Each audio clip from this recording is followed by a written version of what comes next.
प्रीत सरली हृदयी भाग 46 मागील भागात. हा पंकज. पंकज हेच नाव घेतलं होतं तिने. म्हणजे तन्वी पंकजच्या प्रेमात पडली होती. याचा अर्थ तुषार पंकजला ओळखत होता. तन्वीचा बॉयफ्रेंड पंकज होता. मग तुषार आणि मिलिंद देसाई का बोलत नाहीत? नाही काव्या, नाही. नक्कीच पाणी खोल मुरलं आहे. काव्याचं मन काव्याशी बोलत होतं. रात्री कितीतरी वेळ तिला झोप आली नाही. तन्वीने सुसाईड केलं असेल की नाही, आणि केलं तर का केलं असेल?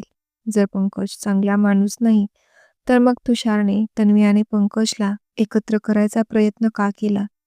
असं काय घडलं की आपल्या स्वतःच्या वडिलांवर सुद्धा तुषार अजून नाराज आहे? बेडवर विचार करत करत काव्या झोपून गेली. आता पुढे. दुसऱ्या दिवशी तुषार लवकरच ऑफिसला निघाला. ऑफिसची बरीच कामं त्यानं पूर्ण केली होती. साक्षी ऑफिसमधून गेल्यापासून ऑफिसचं आर्थिक नुकसान बऱ्यापैकी कमी झालं होतं. आजही तो त्याच्या लॅपटॉपवरती त्याच्या कंपनीचा मार्केट गॅप पाहत होता. मागील 6 महिन्यामध्ये त्याला डबल प्रॉफिट मिळालं होतं. त्यामुळे ग्राफ बऱ्यापैकी वेगाने वर जात होता. ही सगळी काव्याची मेहनत होती. स्वतःच्या प्रगतीचा ग्राफ पाहून तो आतून सुखावला होता. आणि आता त्याचं नेक्स्ट टार्गेट होतं स्वतःची कंपनी टॉप 1 वर घेऊन जायचं. त्यासाठी त्याच्या डोक्यात दिवस रात्र कामाचं प्लॅनिंग असायचं. अचानक त्याला काहीतरी आठवलं आणि त्याने एक नंबर डायल केला.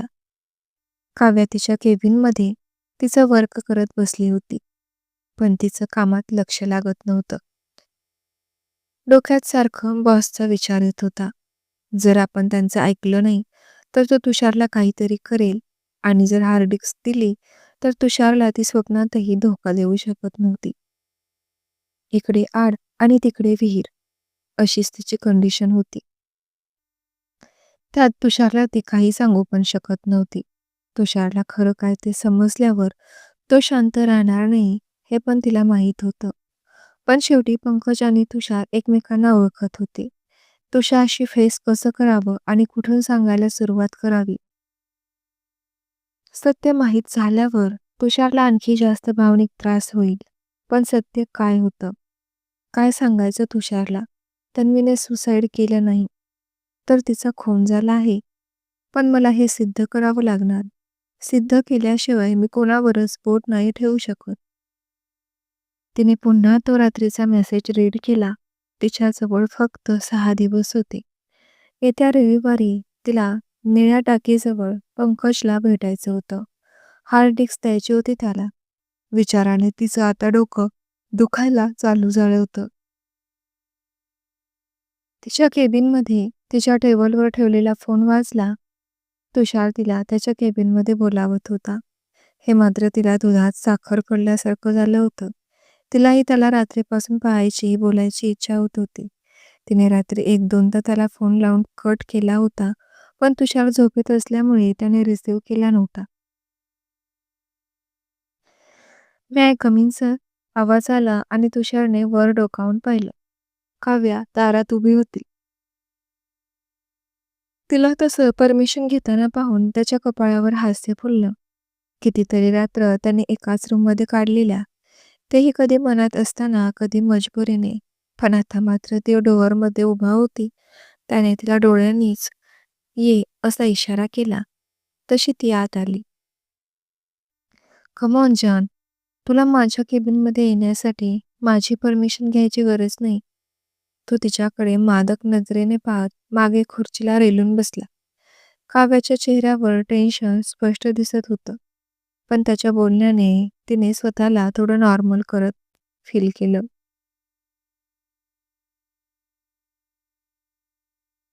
तिने एक नजर त्याच्यावर टाकली. तो तिच्याकडे मशाळ नजरेने पाहत होता. त्याला असं पाहताना तिला अवघडल्यासारखं वाटत होतं. पोटात पुन्हा गुदगुदी होत होती. काळीज धडधडायला लागलं होतं तिचं. ती अजूनही उभा आहे हे त्याच्या लक्षात आलं, आणि तो त्याच्या चेअरवरून उठला. त्याने त्याच्या समोरची चेअर दोन्ही हाताने पाठीमागे धरून खेचली आणि तिला बसण्यासाठी इशारा केला. तसे ती त्याच्या समोरील खुर्चीत बसली आणि आता तो तिच्या मागे उभा होता. त्याने त्याचे दोन्ही हात तिच्या खुर्चीवर ठेवले आणि चेहरा तिच्या जवळ घेतला आणि तिच्या कानाजवळ हलका घासला. त्याचे गरम श्वास तिच्या पाठीवर जाणवत होते आणि आता पाठीमधून तिला एक बारीक कळ निघाल्यासारखं झालं. ती अंग शहारली. "Kavya, I miss you very badly." त्याचा आवाज तिच्या कानात गेला आणि ती त्याच्या आवाजाने मनोमन सुखावली. "मिठू." तिने ही डोळे बंद ठेवत उत्तर दिलं. ती त्याला फील करत होती आणि आता तिला राहावलं नाही. ती पटकन उठली आणि मागे वळून पाहिलं. "यू आर नाव माईन सर. तुम्हाला कोणीच काही करू शकत नाही." तिने केलेल्या अचानक कृतीमुळे तोही गोंधळून गेला होता. मी हिला काय बोलतोय आणि ही काय बोलते? बोलताना ती त्याच्या हातावर, गालावर हात फिरवत होती. तिच्या डोळ्यात त्याच्यासाठी असणारं प्रेम आणि काळजी स्पष्ट दिसत होतं. त्याला तिचं वागणं आज वेगळं वाटत होतं. तिच्या मनात त्याच्याविषयी प्रेम तर दिसत होतं, पण आणखी काहीतरी होतं जे ती त्याच्यापासून लपवत होती. काय होतं ते? त्याच्या मनात विचार आला. "Are you in any problem?" त्याने तिच्या डोळ्यात पाहत विचारलं आणि तिचे पाणीदार डोळे टचकन भरून आले. पण ओठ मात्र नाही असंच सांगत होते. तिच्या तोंडून नाही उत्तर ऐकून तो पण मग शांत झाला आणि आता त्याला आठवलं त्याने तिला कशासाठी बोलावलं होतं ते. तो त्याच्या जागेवर गेला आणि तिला एक फाईल ओपन केली. ती त्याच्या फ्युचर प्रोजेक्टची फाईल होती, जो ती तिच्यासोबत शेअर करून अपडेट करत होता. अशी कामे करताना तो नेहमी केबिनमध्ये एकटा राहायचा, पण आज त्याने काव्याला बरोबर बोलावलं होतं. सगळं तिच्यासोबत शेअर केलं होतं. काव्या पण ती फाईल पाहत होती, तिचं मत सांगत होती. तोही तिचं मत विचारात घेऊन करेक्शन करत होता. "नाव डन." असं बोलून त्याने तिला अंगठा केला आणि काव्या तिच्या केबिनमध्ये गेली. काव्या निघून जाताच तो पुन्हा खुर्चीवर रेलून बसला. त्याने एक नंबर डायल केला. "Hello sir, John." जॉन, हां, त्याच्या पर्सनल कामाचा माणूस होता. कोणावर लक्ष ठेवणं, सिक्रेट शेअर करणं अशी कामं तुषार त्याला सांगत असे. "John, listen carefully and remember my every word." तुषारने जॉनशी फोनवर बोलून फोन ठेवून दिला आणि पुन्हा कामाला लागला. काव्या तिच्या केबिनमध्ये विचार करत बसली होती. आत्ताच तुषारला भेटून आल्यामुळे तिचं मन शांत झालं होतं. पण सध्या नेक्स्ट प्रोजेक्ट तो याच महिन्यात लंच करणार होता. म्हणून तिला त्याची जास्त काळजी वाटत होती. कारण पंकजला ती चांगलं ओळखत होती. त्याला तुषारचं यश कधीच पचणार नाही हे तिनं ओळखलं होतं. आज काव्या लवकरच रूमवर गेली. विचार करून तिला जास्त विकनेस वाटत होता.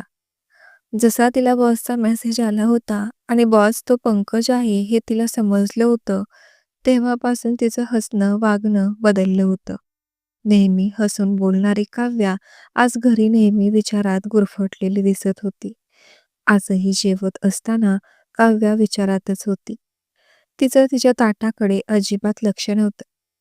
"काव्या, मला असं का वाटतंय की तू कुठल्या तरी टेन्शनमध्ये आहेस आणि माझ्यापासून काहीतरी लपवत आहेस." केतू तिच्याकडे पाहत बोलत होती. केतूचं बोलणं ऐकून काव्याने क्षणभरासाठी तिच्या डोक्यातील विचार झटकला. "नाही ग, टेन्शन कसलं? असं काही असतं तर सांगितलं असतं तुला." काव्याला तिच्याशी बोलावं वाटत होतं. तिला सर्व सांगावंसं वाटत होतं, पण तिला तुषारच्या बाबतीत कसलीच रिस्क घ्यायची नव्हती. म्हणून ती गप्प बसली होती. ते काहीतरी लपवते, पण काय? केतूला समजत नव्हतं. तिने काव्याकडे पाहिलं. सध्या तरी ती हसून जेवत होती. म्हणून मग तिने तिच्याकडे दुर्लक्ष केलं. आता दोघींनीही सोबत जेवण केलं आणि टीव्ही पाहत झोपी गेल्या. दिवसामागून दिवस असेच गेले. उद्या तो दिवस होता. उद्या काव्या पंकजला निळ्या टाकीजवळ भेटणार होती. तुषारही मागील 2 दिवसात खूप बिझी झाला होता.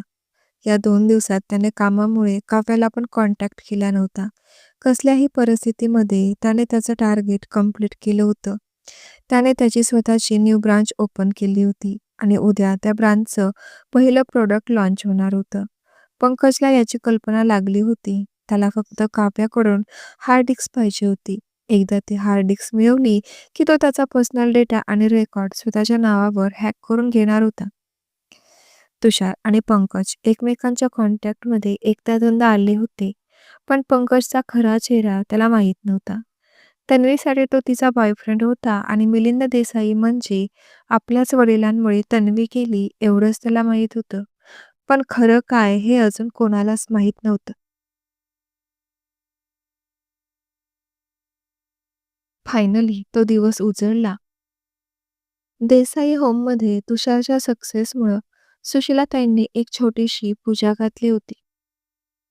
पूजा मिलिंद देसाई आणि सुशीलाताईंच्या हातून होणार होती. त्याने पूजेला काव्याला पण बोलावून घेतलं होतं. काव्य वेळेवर पूजेसाठी पोहोचली होती. तिला पूजा अटेंड केल्यावर आज रात्रीच निळ्या टाकीजवळ जायचं होतं. पंडितजी आले तशी पूजेला सुरुवात झाली. रवी राणी सुद्धा पूजेला उपस्थित होते.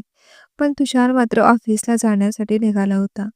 एकतर त्याला या सगळ्या गोष्टीत अजिबात इंटरेस्ट नव्हता आणि दुसरी गोष्ट मिलिंद देसाई या पूजेला उपस्थित होते आणि तुषार त्यांच्या समोर सुद्धा फिरकत नव्हता. "भाई, अरे आज पूजा आहे. तू कुठे जातोयस?" रवीने तुषारला अडवलं. तसं तुषारने त्याला एक रागीट लूक दिला आणि तसंच पुढे जाऊन शूज घालू लागला. "तुषार बेटा, रवी बरोबर बोलतोय. तुला आता घरी असायला हवं." सुशीलाताई पण रवीच्या बाजूने बोलल्या आणि आता मात्र तुषारचा राग अनावर झाला. "मग तुला किती वेळेस सांगितलं आहे मी, हा माणूस माझ्यासमोर आलेला मला कधीच सहन होणार नाही. ज्या दिवशी तन्वी गेली तेव्हापासून या माणसाचे आणि माझे कसलेच संबंध नाहीत. त्यामुळे प्लीज मी या माणसाला माफ केलंय असं कधीच गृहीत धरू नकोस. मी त्या दिवशी पण यांचा तिरस्कार केला होता आणि आजही करतोय." तुषार त्यांच्या वडिलांकडे हात करून बोलत होता. मिलिंद देसाई मात्र गपचूप खाली मान घालून त्याचं बोलणं ऐकून घेत होते. "आणि खबरदार, मला आता कोणी इथं थांबण्यासाठी फोर्स केला तर." त्याचा पुन्हा रागीट आवाज हॉलमध्ये घुमला. तसं पूर्ण घरात शांतता पसरली. त्या भयानक शांततेमध्ये तो झप-झप पावले टाकत चालत जाताना त्याच्या पावलांचा आवाज पूर्ण घरात ऐकू येत होता. तर मग मैत्रिणींनो, कशी वाटते कथा? भाग आवडला असेल तर प्लीज एक छोटीशी कमेंट करून नक्की कळवा, जेणेकरून मला पुढचा भाग लिहायला प्रेरणा मिळेल. थँक यू फॉर वॉचिंग मन माझे चॅनेल. भेटूया नवीन भागामध्ये.